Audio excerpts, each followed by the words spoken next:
వ్యవసాయానికి అవసరమైన ఆధునిక సాగు యంత్ర పరికరాల కోసం అగ్రికల్చర్ ఎక్విప్మెంట్ బ్యాంక్ను ఏర్పాటు చేయాలని ముఖ్యమంత్రి చంద్రబాబు నాయుడు ఆదేశించారు.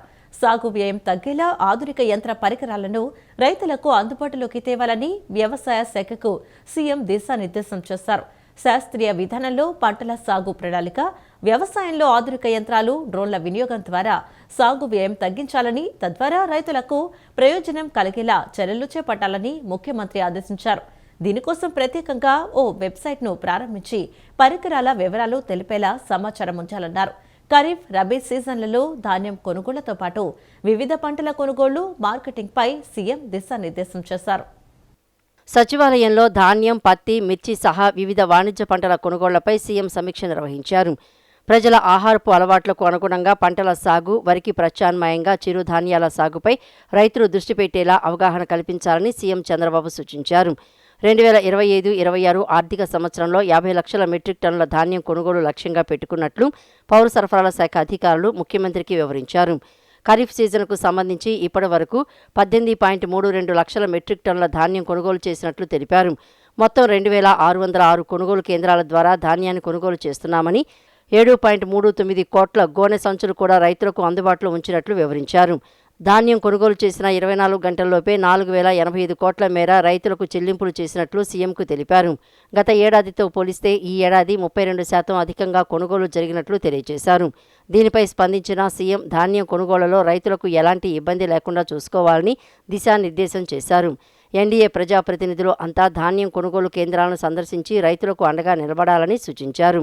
రబీ సీజన్లో ప్రజలు తినే వెరైటీ వరి సాగుతో పాటు వాటి కొనుగోలు, అంతర్జాతీయంగా మార్కెటింగ్పై దృష్టి పెట్టాలని సీఎం అధికారులను ఆదేశించారు.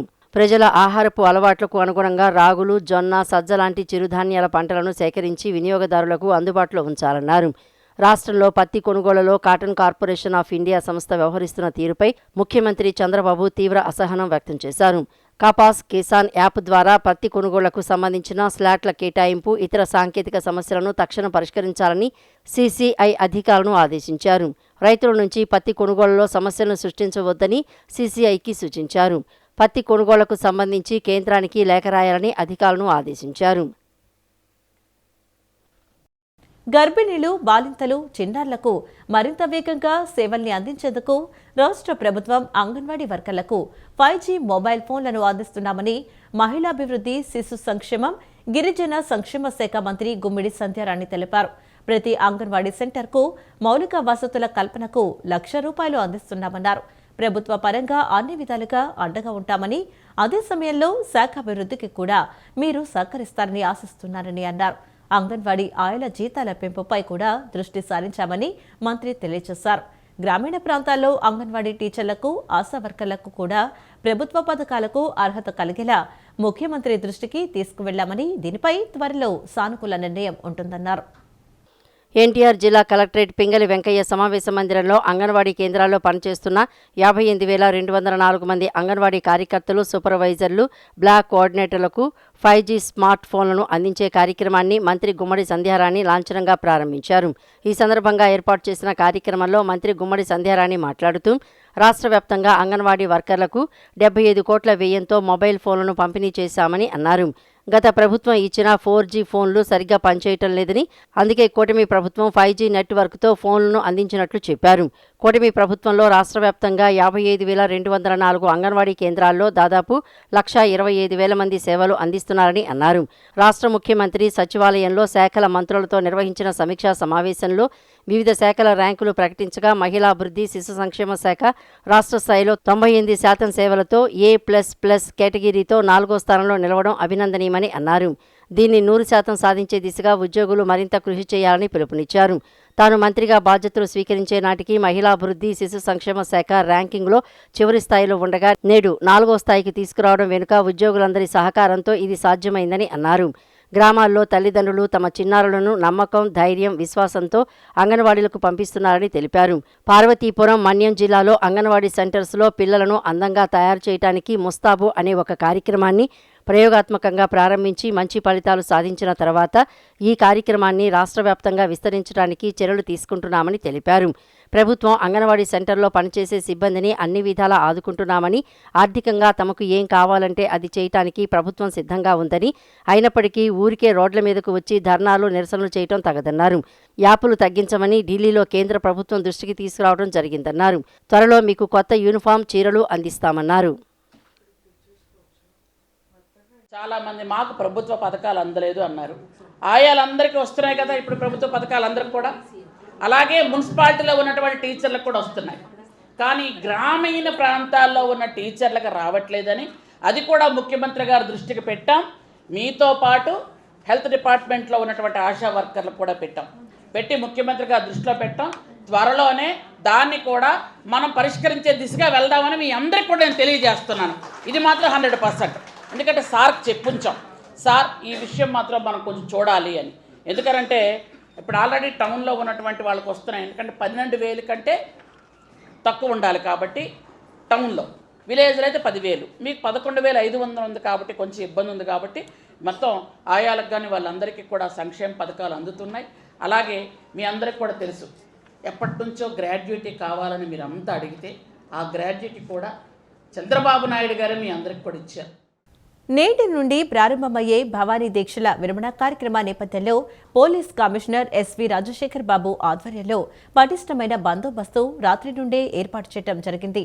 రాత్రి వేళల్లో నగర పోలీస్ కమిషనర్ ఇతర అధికారులతో కలిసి స్నానఘాట్లు, హోల్డింగ్ ఏరియా, వినాయక టెంపుల్ వద్ద క్యూ లైన్స్లను పరిశీలించి అక్కడ బందోబస్తు విధులు నిర్వహించు అధికారులకు, సిబ్బందికి పలు సూచనలు చేస్తూ అప్రమత్తం చేశారు.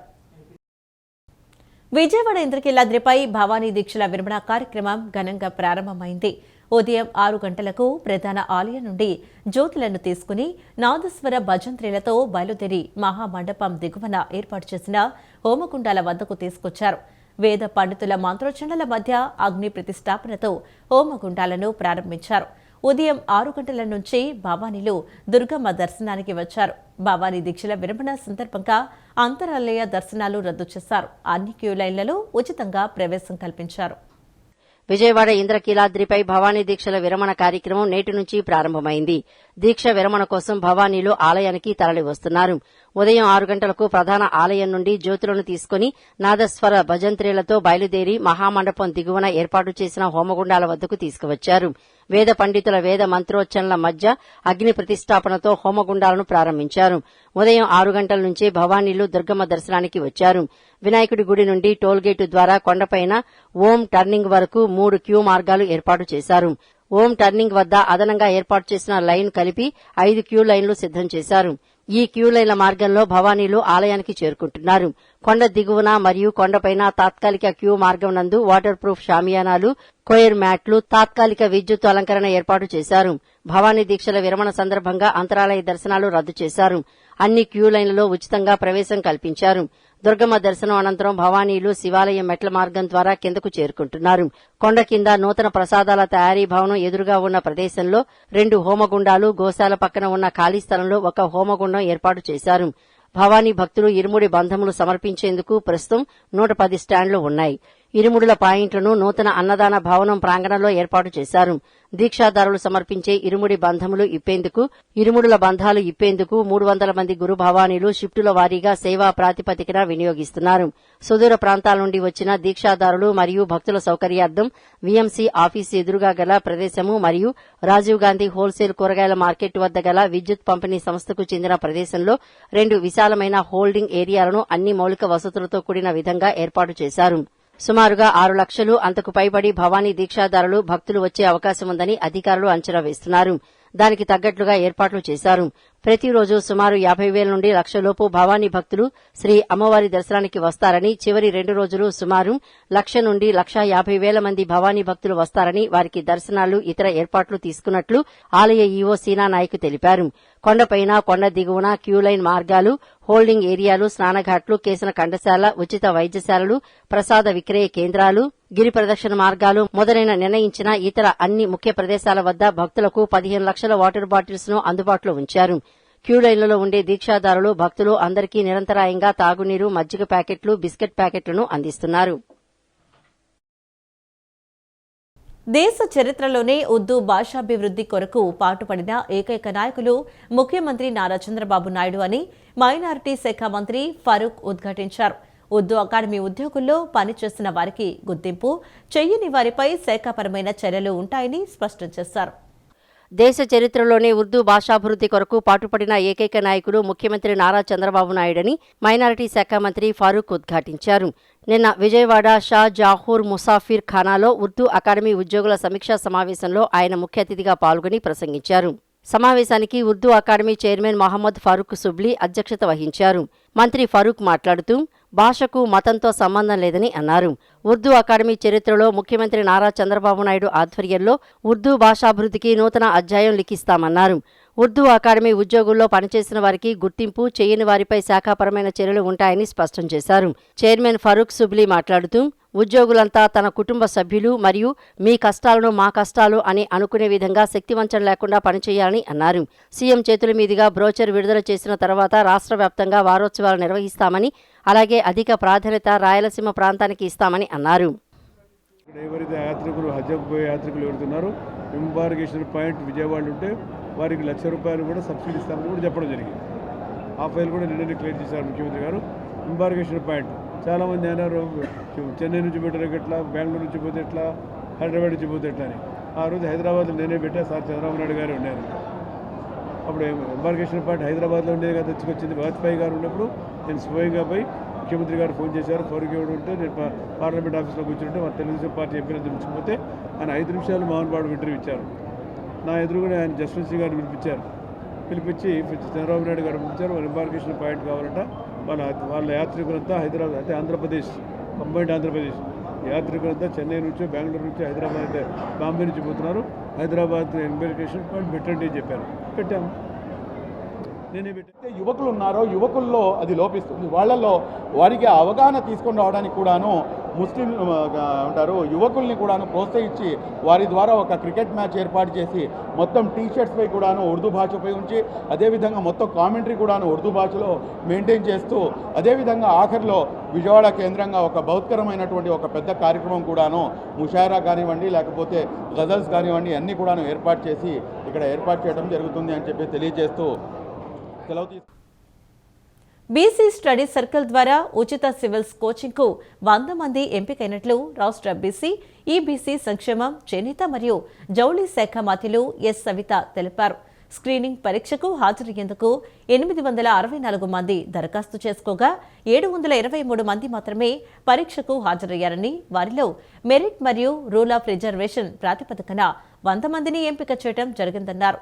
ఈ నెల 12వ తేదీన గొల్లపూడిలోని బీసీ స్టడీ సర్కిల్లో ఎంపికైన అభ్యర్థుల సర్టిఫికెట్లను పరిశీలించడం జరుగుతుందని, 14వ తేదీ నుండి హైదరాబాద్కు చెందిన లా ఎక్సలెన్స్ ఐఏఎస్ ఇన్స్టిట్యూట్ వారిచే శిక్షణ తరగతులు ప్రారంభమవుతాయని ఆమె తెలిపారు. రాష్ట్ర సచివాలయంలోని ప్రచార విభాగంలో ఏర్పాటు చేసిన పాత్రికేయుల సమావేశంలో రాష్ట్ర బీసీ, ఈబీసీ సంక్షేమం, చేనేత మరియు జౌళి శాఖ మార్చిలు ఎస్ సవిత విలేకరుల సమావేశం నిర్వహించారు. సమావేశంలో ఆమె మాట్లాడుతూ బీసీ విద్యార్థులు ఉన్నత శిఖరాలకు చేరుకోవాలన్న లక్ష్యంతో కూటమి ప్రభుత్వం బీసీ స్టడీ సర్కిళ్ల ద్వారా ఉచితంగా శిక్షణా తరగతులు నిర్వహిస్తోందని తెలిపారు. 2025-26 ఏడాదికి సివిల్ సర్వీసెస్ కోచింగ్కు ఈ నెల 7న రాష్ట్రంలోని 7 జిల్లా కేంద్రాల్లో స్క్రీనింగ్ టెస్టు నిర్వహించడం జరిగిందన్నారు. పరీక్షకు హాజరైన 723 మంది అభ్యర్థుల్లో మెరిట్, రూల్ ఆఫ్ రిజర్వేషన్ ప్రాతిపదికన 100 మంది అభ్యర్థులను ఎంపిక చేయడం జరిగిందన్నారు. వీరిలో బీసీలకు 66%, ఎస్సీలకు 22%, ఎస్టీలకు 14% రిజర్వేషన్ కల్పించామన్నారు. అదేవిధంగా మహిళా అభ్యర్థులకు 33% రిజర్వేషన్ కూడా కల్పించడం జరిగిందన్నారు. గత ప్రభుత్వ హయాంలో బీసీల సంక్షేమాన్ని అటకెక్కించారని, వారి ఊసే పట్టించుకోలేదని మంత్రి సవిత ఆరోపించారు. కూటమి అధికారంలోకి రాగానే బీసీల కోసం అనేక సంక్షేమ కార్యక్రమాలు నిర్వహిస్తోందని తెలిపారు. 2024-25 సంవత్సరానికి 83 మందికి సివిల్స్ శిక్షణ ఇచ్చామన్నారు.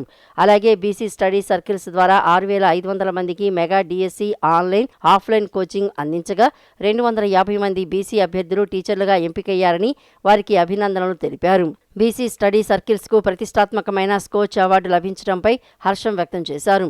బీసీ హాస్టల్స్, గురుకులాల్లో మౌలిక వసతుల కల్పనపై కూటమి ప్రభుత్వం దృష్టి సారించిందన్నారు. హాస్టళ్ల మరమ్మతులకు 141 కోట్లు విడుదల చేయటం జరిగిందన్నారు. అలాగే హాస్టల్లో RO ప్లాంట్లో ఇన్వర్టర్లు, సీసీ కెమెరాలు ఏర్పాటు చేస్తున్నామని చెప్పారు. హాస్టల్స్లో 843 టాయిలెట్లు నిర్మిస్తున్నట్లు చెప్పారు. మెగా డిఎస్సి కోచింగ్ సెంటర్స్ పెట్టి మరి అందులో కూడా 281 మంది మన బీసీ వెల్ఫేర్ ద్వారా తీసుకున్న కోచింగ్లో కూడా సెలెక్ట్ అయ్యారన్న విషయం కూడా మీకు అందరికీ తెలియజేస్తూ మళ్ళీ మరి 25-26 కూడా మరి రెండోసారి ఈ ప్రభుత్వం కూటమి ప్రభుత్వం అధికారంలోకి వచ్చాక రెండోసారి కూడా సెకండ్ బ్యాచ్ కూడా ఇప్పుడు 100 మందికి మరి కోచింగ్ ఇవ్వాలని నిర్ణయించుకున్నాం. అదేవిధంగా ఆల్ అకామిడేషన్స్తో ఇచ్చాం. సుమారుగా 864 మంది అభ్యర్థులు దరఖాస్తు చేసుకోగా 723 మంది హాజరయ్యారు. అందులో మరి సెలెక్ట్ అయిన వారు 100 మంది ఈరోజు రిజల్ట్స్ కూడా అనౌన్స్ చేసాం. మరి ఫస్ట్ ర్యాంక్ వచ్చి 94% శ్రీకాంత్ వచ్చి BCD శ్రీకాంత్ వచ్చి 94. అదేవిధంగా వెంకట దుర్గా గణేష్ వచ్చి 92. అదేవిధంగా మరి ఏడుకొండలు వచ్చి 90%, తాతయ్య 90 మార్క్స్, తాతయ్య వచ్చి BCA 90 మార్క్స్. అదేవిధంగా Y Venugopal BCA 90 marks, G Koteswararao BCA 90 marks. ఈ విధంగా 100 మందిని కూడా సెలెక్ట్ చేసాం. కౌన్సిల్లో ఆమోదం పొందిన అంశాలను ప్రభుత్వం ద్వారా రద్దు చేయించడం దారుణమని రాయన భాగ్యలక్ష్మి విమర్శించారు. బీసీ మహిళ ఐలమ్మ పేరును కళ్యాణ మండపానికి పెడితే తొలగించి తమకు నచ్చిన పేరును పెట్టుకోవడం పట్ల ఆమె తీవ్ర అభ్యంతరం వ్యక్తం చేశారు. ఇది ఒక బీసీ రజక మహిళకు జరిగిన తీవ్ర అన్యాయంగా పరిగణిస్తూ కౌన్సిల్ రూలింగ్ ఇచ్చిందని ఆమె కమిషనర్ దృష్టికి తెచ్చారు. కౌన్సిల్ సమావేశం అనంతరం మేయర్ రాయన భాగ్యలక్ష్మి మీడియాతో మాట్లాడుతూ ప్రస్తుత ప్రభుత్వ వైఖరిపై తీవ్ర అసంతృప్తి వ్యక్తం చేశారు. ముఖ్యంగా గత కౌన్సిల్లో ఆమోదించిన చిట్యాల ఐలమ్మ పేరును కళ్యాణ మండపానికి పెట్టే విషయంలో జరిగిన పరిణామాలపై ఆమె మాట్లాడారు. గత కౌన్సిల్లో కౌన్సిలర్ మల్లేశ్వరి చొరవతో నిర్మించిన రజక కళ్యాణ మండపానికి చిట్యాల ఐలమ్మ పేరును తీర్మానం చేసి ఆమోదం పొంది బోర్డు కూడా ఏర్పాటు చేయడం జరిగిందన్నారు. అయితే ఇప్పుడున్న ప్రభుత్వం అధికారులు ఆమోదించిన ఈ పేరును కానీ ఇతర పనులను కానీ మళ్లీ గవర్నమెంట్కు పంపించి రద్దు చేయిస్తున్నారని మేయర్ ఆరోపించారు. ఒకసారి కౌన్సిల్లో ఆమోదం పొందిన అంశాలను రద్దు చేసి తమకు నచ్చిన పేర్లు ప్రతిపాదించడం సరికాదని, ఇది కౌన్సిల్ మరియు కార్పొరేషన్ యొక్క విలువను తగ్గించే చర్య అని ఆమె విమర్శించారు. ఇది ఒక బీసీ మహిళ, రజక మహిళకు జరుగుతున్న అన్యాయంగా భావించి ఈ విషయంపై కమిషనర్కు తెలియజేసినట్లు చెప్పారు. ప్రభుత్వానికి రద్దు కోసం పంపిన ఈ అంశంపై ఇంకా తుది నిర్ణయం కార్పొరేషన్కు రాలేదని, తక్షణమే చిట్యాల ఐలమ్మ పేరును కళ్యాణ మండపానికి పెట్టాలని కౌన్సిల్ రూలింగ్ చేసి కమిషనర్కు తెలియజేసినట్లు మేయర్ స్పష్టం చేశారు. మెడికల్ కాలేజీల అంశంపై మాట్లాడుతూ కౌన్సిల్లో 88K కింద మెడికల్ కాలేజీలు మరియు మెడికల్ కాలేజీల ప్రైవేటీకరణ అనే 2 అంశాలను చర్చ కోసం ముందుకు తీసుకువచ్చినట్లు తెలిపారు. గతంలో 2014-2019 మధ్య చంద్రబాబు నాయుడు 4 మెడికల్ కాలేజీలకు పర్మిషన్ పెట్టుకున్నప్పటికీ 5 ఏళ్లలో వాటిని తేలేకపోయారని విమర్శించారు. అయితే 2019-24 మధ్య జగన్మోహన్ రెడ్డి ఆంధ్రప్రదేశ్కు 17 మెడికల్ కాలేజీలు తీసుకురాగా అందులో 5 పూర్తిగా నిర్మాణం పూర్తి చేసుకుని పనిచేస్తున్నాయని తెలిపారు. ఈ మెడికల్ కాలేజీల్లో మెరిట్ స్టూడెంట్లు ఉచితంగా సీట్లు తెచ్చుకుని చదువుకుంటున్నారని, పీజీకి కూడా కొన్ని సీట్లు వచ్చాయని వివరించారు. విజయవాడ మున్సిపల్ కార్పొరేషన్లో మేము పెట్టడం జరిగింది. అంశం 32వ అంశంగా మేము పెట్టి దీన్ని కూడా విజయవాడ నగరపాలక పరిధిలోనే వాళ్ళకి గవర్నమెంట్ స్థలాలు కేటాయించి వాళ్ళకి ఎట్టి పరిస్థితుల్లోనే గవర్నమెంట్ న్యాయం చేయాలి అని చెప్పి ఈరోజు కౌన్సిల్ తీర్మానం చేయటం జరిగింది. ఈ కౌన్సిల్ తీర్మానాన్ని గవర్నమెంట్కి మేము ప్రిఫర్ చేస్తున్నాము, పంపిస్తాము. గవర్నమెంట్ త్వరితగతిన దీని మీద సరైన నిర్ణయం తీసుకొని అక్కడున్న ప్రజలకి న్యాయం చేయాల్సిందిగా మేము తెలియజేస్తున్నాం. వాళ్ళు ఓన్ ఎజెండా పోతున్నారు. ఏదైనా ప్రజల సమస్య కదా, ఇది ప్రజల కోసం కదా, గవర్నమెంట్కి రిఫర్ చేయటమే కదా అన్నది వాళ్ళు ఆలోచించటం లేదు. ఏ పొద్దు గవర్నమెంట్కి ఏదో ఇక్కడ గవర్నమెంట్కి సంబంధించిన నాయకులు మేము గవర్నమెంట్ని ఎలాంటి తప్పులు చేస్తున్నా గవర్నమెంట్ని మేము సమర్థిస్తాము అన్న పద్ధతిలోనే వాళ్ళు సమర్థిస్తున్నారు తప్పితే కానీ వాళ్ళు ప్రజలకి న్యాయం జరగాలి అన్న ఉద్దేశం కూటమి నాయకులకు లేదు. త్వరితగతిన ప్రాజెక్టులు గ్రౌండ్ చేస్తే ప్రభుత్వం తరపున అవసరమైన సహకారం అందిస్తామని, కలిసి పనిచేసి పర్యాటక రంగ పురోగతికి పాటుపడదామని ఎంఓయూ అయిన టూరిజం ఇన్వెస్టర్లతో మంత్రి కందుల దుర్గేష్ అన్నారు. ఎంఓయూ కుదుర్చుకున్న ప్రాజెక్టులకు అవసరమైన సమాచారం, ప్రోత్సాహం అందిస్తామన్నారు. ఇతర శాఖలతో సమస్యలు ఉంటే తాము చర్చించి పరిష్కరిస్తామని ఇన్వెస్టర్లకు భరోసా ఇచ్చారు. సీఎం చంద్రబాబు నాయుడు సూచనల మేరకు సచివాలయంలోని 5వ బ్లాకులో ఇటీవల సిఐఐ పార్ట్నర్షిప్ సమ్మిట్లో ఎంఓఈ అయిన ఇన్వెస్టర్లతో మంత్రి కందుల దుర్గేష్, పర్యాటక శాఖ special chief secretary Ajay Jain, APTDC MD, APTA CEO Amrapali, tourism అధికారుల బృందం భేటీ అయ్యారు. ఈ సందర్భంగా ఇన్వెస్టర్లు లేవనెత్తిన పలు సందేహాలను పర్యాటక శాఖ బృందం నివృత్తి చేసింది. ఈ సందర్భంగా మంత్రి దుర్గేష్ మాట్లాడుతూ ఎంఓయూ కుదుర్చుకున్న ప్రాజెక్టులకు అవసరమైన సమాచారం, ప్రోత్సాహం అందిస్తామన్నారు. ఇతర శాఖలతో సమస్యలు ఉంటే తాము చర్చించి పరిష్కరిస్తామని ఇన్వెస్టర్లకు భరోసా ఇచ్చారు. త్వరితగతిన ఆర్థికపరమైన భద్రతను సమకూర్చుకోవాలని, బ్రాండింగ్ కంపెనీలతో టైఅప్ అవ్వాలని, త్వరితగతిన ల్యాండ్ పార్సిల్కి అనుగుణంగా డిపిఆర్లు సిద్ధం చేసుకోవాలని సూచించారు. ల్యాండ్ అందుబాటులో లేని పక్షంలో ప్రైవేటు ల్యాండ్ అయినా కొని ప్రాజెక్టులు ముందుకు తీసుకువెళ్లాలని తెలిపారు. పర్యాటక అభివృద్ధి తమ అంతిమ లక్ష్యమని పేర్కొన్నారు. ఈ సందర్భంగా ఆయా సంస్థల నేపథ్యం, బ్యాక్గ్రౌండ్, నెట్వర్క్ తదితర అంశాలను ఆరా తీశారు. అన్ని డాక్యుమెంట్స్ సిద్ధం చేసుకుంటే స్పీడ్ ఆఫ్ డూయింగ్లో ముందుకు వెళ్దామని పేర్కొన్నారు. కేబినెట్లో అనుమతులు పొందిన అనంతరం ప్రాజెక్టులు వేగవంతం చేయాలని సూచించారు. ఈ సందర్భంగా పర్యాటక శాఖ అధికారుల స్పందనపై ఇన్వెస్టర్లు ప్రశంసించారు. తమకు పర్యాటక శాఖ అవసరమైన మార్గదర్శకత్వం అందిస్తోందని తెలిపారు. ఇలాంటి సమావేశాలు నిర్వహించడం వల్ల పర్యాటక శాఖతో సమన్వయంతో పాటు తమకు ఉపయోగకరంగా ఉందని అన్నారు. ప్రస్తుత కూటమి పాలక పక్షం నగర ప్రజలపై పన్నుల భారాన్ని మోపుతుందని, ఇల్లు లేని పేదలను మోసగిస్తోందని సిపిఎం ఫ్లోర్ లీడర్ బోయ సత్యబాబు ఆరోపించారు.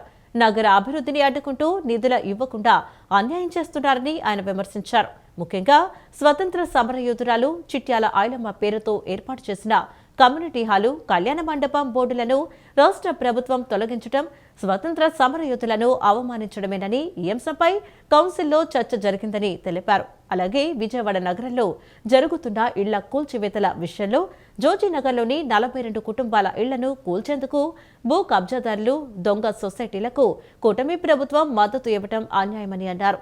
ఈ బాధితులకు న్యాయం చేయాలని కౌన్సిల్లో సిపిఎం పక్షాన డిమాండ్ చేసినట్లు తెలిపారు. జగనన్న కాలనీలు, డిడ్కో ఇళ్లు, జేఎన్ఎన్యూఆర్ఎం ఇళ్ల విషయంలో కూడా ప్రజలు మోసపోయారని, ₹1,00,000 వరకు చెల్లించినా 8 ఏళ్లు అవుతున్నా ఇళ్లు ఇవ్వకుండా మోసం చేశారని, అలాగే ₹35,000 కట్టించుకున్న జగనన్న ఇళ్లకు కూడా 5 ఏళ్లైనా ఒక్కరికి కూడా ఇల్లు ఇవ్వలేదని విమర్శించారు. జేఎన్ఎన్యూఆర్ఎం ఇళ్లను అక్రమార్కులు, బ్రోకర్లు పేదల దగ్గర అన్యాయంగా వసూలు చేస్తున్నారని ఆయన పేర్కొన్నారు. వైసీపీ పాలపక్షం కూడా గుడ్డిగా ఆమోదించడం, కూటమి ప్రభుత్వం వైసీపీ కూడబలుక్కొని నగర ప్రజల్ని పన్నుల భారాలతో బాదుడు కార్యక్రమాన్ని చేస్తున్నారు.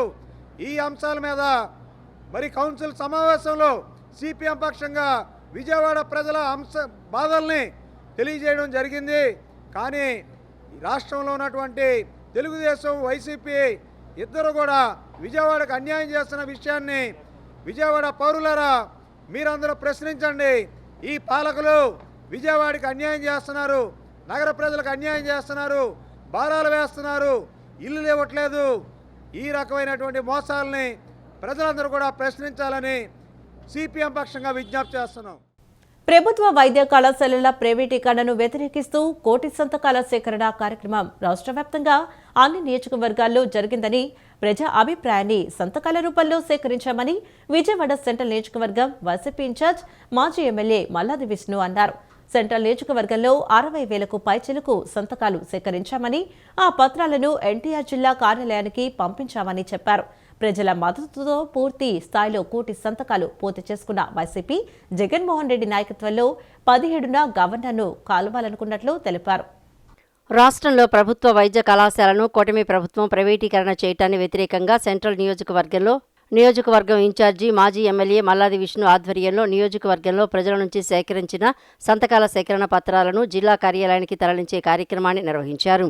ఆంధ్రప్రభ కాలనీ జనహిత సదనం నుంచి వైసీపీ ఎన్టీఆర్ జిల్లా కార్యాలయానికి సంతకాల పత్రాలను తరలించారు. ఈ సందర్భంగా మల్లాది విష్ణు మాట్లాడుతూ మెడికల్ కళాశాలల ప్రైవేటీకరణ నిర్ణయాన్ని ఎలాగైనా ప్రభుత్వం వెనక్కి తీసుకోవాలనే సిద్ధాంతంతో వైసీపీ పనిచేస్తోందని చెప్పారు. కూటమి ప్రభుత్వం అన్ని రంగాల్లో పూర్తిగా విఫలమైందని, ప్రజా ఆరోగ్యాన్ని కాపాడటంలో నిర్వీర్యమైందని అన్నారు. ముఖ్యమంత్రి నుంచి ఎమ్మెల్యేల వరకు ప్రతి ఒక్కరూ ప్రజా ఆరోగ్యంలో ఫెయిల్ అయ్యారని తెలిపారు. ఆరోగ్యశ్రీ నిర్వీర్యం అయిందని, సామాన్యుడు ఆసుపత్రికి వెళ్లి ఆరోగ్యశ్రీలో వైద్యం చేయించుకునే పరిస్థితి లేదన్నారు. నెట్వర్క్ ఆసుపత్రులకు బకాయిలు ఇవ్వకుండా ప్రజా ఆరోగ్యాన్ని తూట్లు పొడిచారని తెలిపారు. వైసీపీ చేసిన మంచి పనులు ప్రజలకు కనబడనీయకుండా రద్దు చేసేందుకు ప్రయత్నిస్తోందన్నారు. ప్రజల ఆరోగ్యాన్ని కోరుకునే ప్రతి ఒక్కరూ ప్రైవేటీకరణను వ్యతిరేకిస్తున్నారని, పేద ప్రజలకు ఉచిత వైద్యం, పేద విద్యార్థులకు వైద్య విద్య దూరం చేస్తోందని తెలిపారు.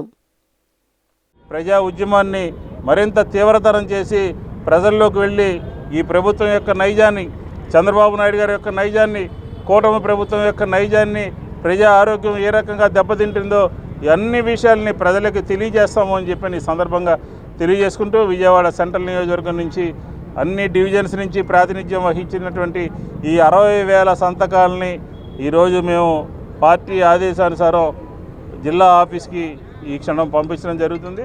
వేల కోట్లు దోచుకున్న జగన్కు తిరుమల పరకామణిలో జరిగిన చోరీ చిన్నదిగా అనిపించడం సహజమేనని టీటీడీ బోర్డు సభ్యుడు ఎమ్మెల్యే జ్యోతుల నెహ్రూ మండిపడ్డారు.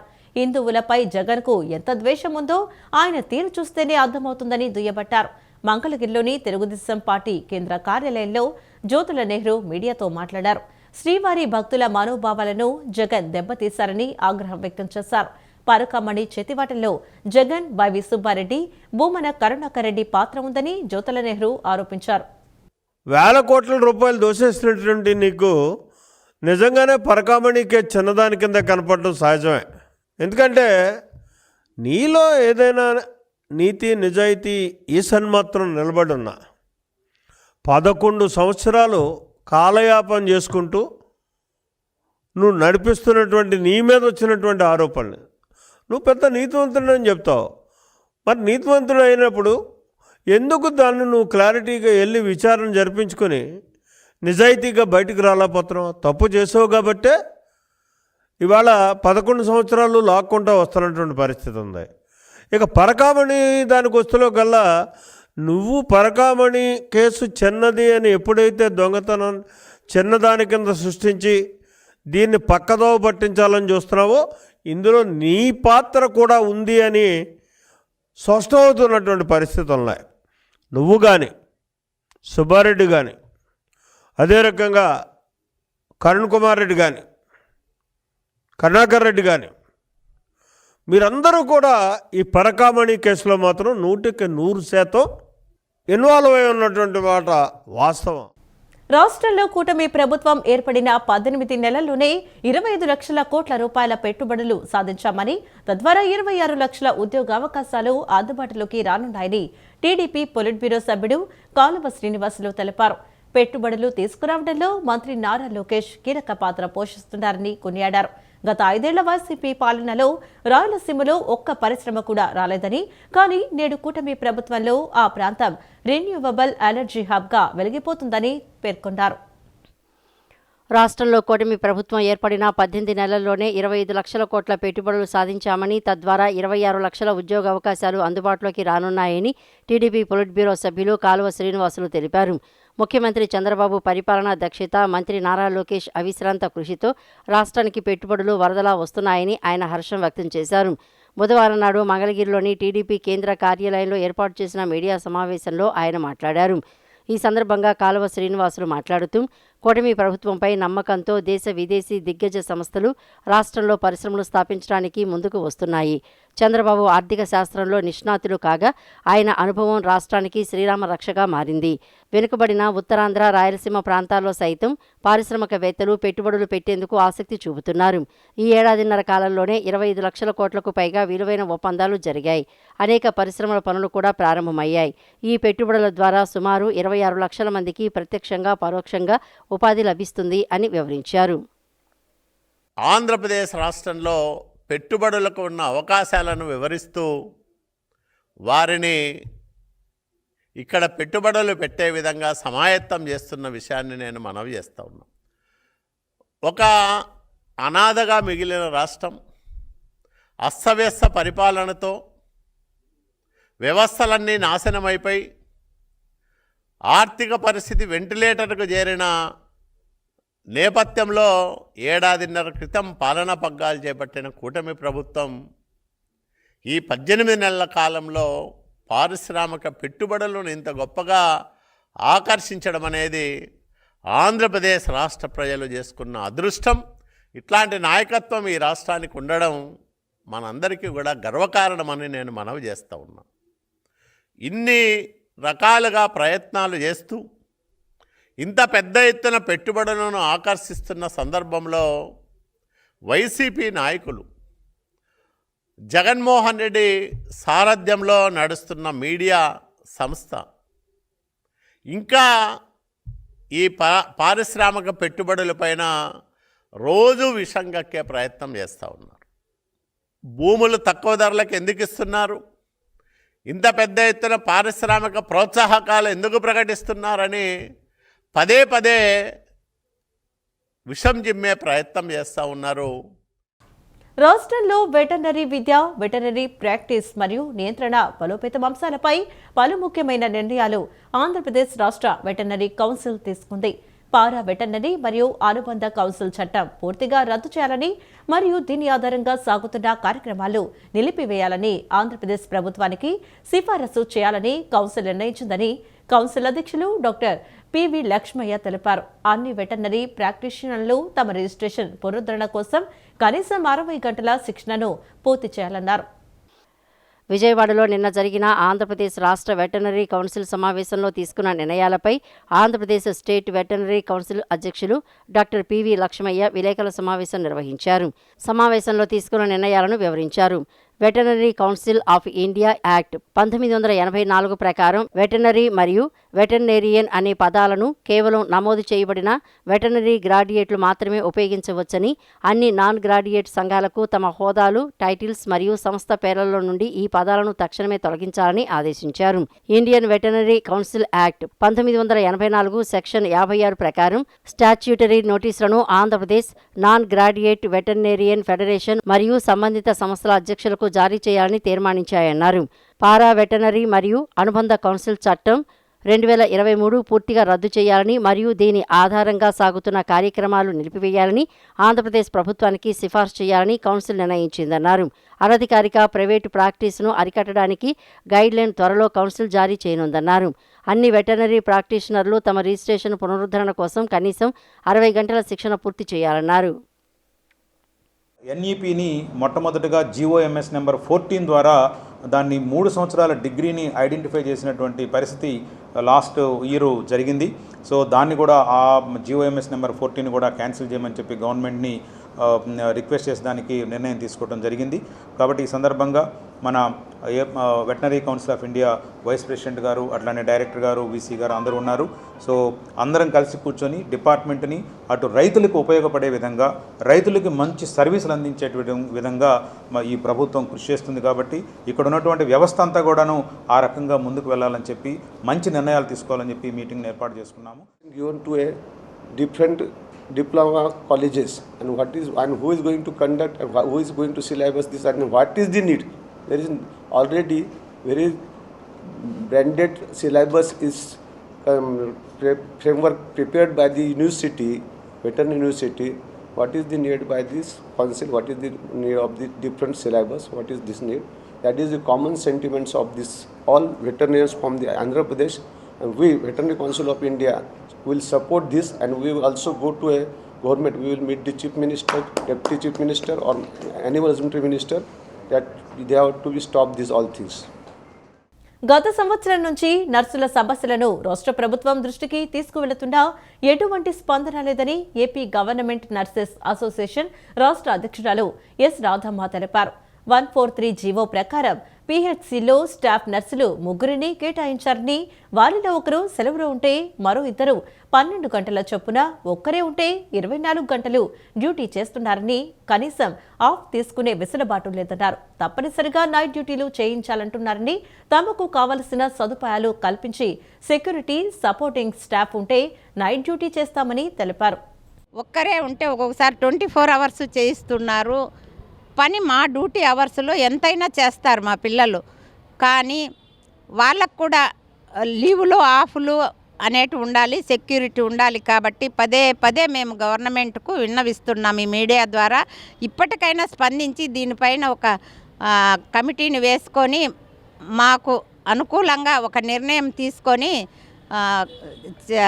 ప్రభుత్వ అధికారులు ముందుకు వస్తారని మీడియా ద్వారా తెలియజేస్తున్నాను. గవర్నమెంట్ వారు దయచేసి ఆలోచించి నైట్ డ్యూటీ చేయడానికి ఒక నైట్ వాచ్మెన్ ఇవ్వండి, ఒక సపోర్టింగ్ స్టాఫ్ని ఇవ్వమని మేము పదే పదే గవర్నమెంట్కి పత్రికాముఖంగా అడుగుతున్నాము. 2011 నుంచి ఇప్పటి వరకు కూడా ఎటువంటి గవర్నమెంట్ నోటిఫికేషన్ అనేది రాలేదు. మళ్ళీ చాలామంది పిల్లలు దాదాపుగా 40 ఇయర్స్ దాకా కూడా వచ్చేసారు ఇక్కడ వర్క్ చేస్తా. ఇప్పుడు ప్రైవేట్కి వెళ్ళినా కూడా మమ్మల్ని తీసుకోరు.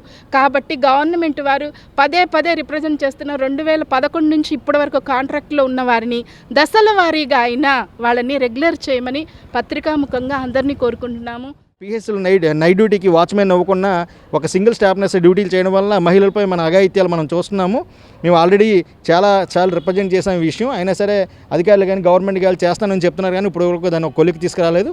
తర్వాత 2011 నుంచి ఇప్పటివరకు కూడా ఒక్క రెగ్యులర్ పోస్ట్ కూడా తీయలేదు గవర్నమెంట్.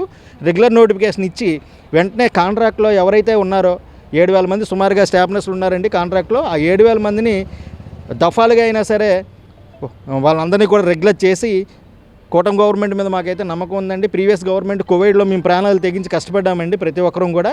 కానీ ఇప్పటివరకు కూడా దాని ఫలితం అయితే మేము చూడలేదండి. గవర్నమెంట్ మా మీద కన్సర్న్ చూపించట్లేదు. ఇప్పటికైనా సరే మా సేవలను గుర్తించి మమ్మల్ని అందరినీ కూడా దఫాల వేరిని రెగ్యులర్ చేయవలసిందిగా కోరుకుంటున్నాను. ఈ వార్తలు ఇంతటితో సమాప్తం. నమస్కారం.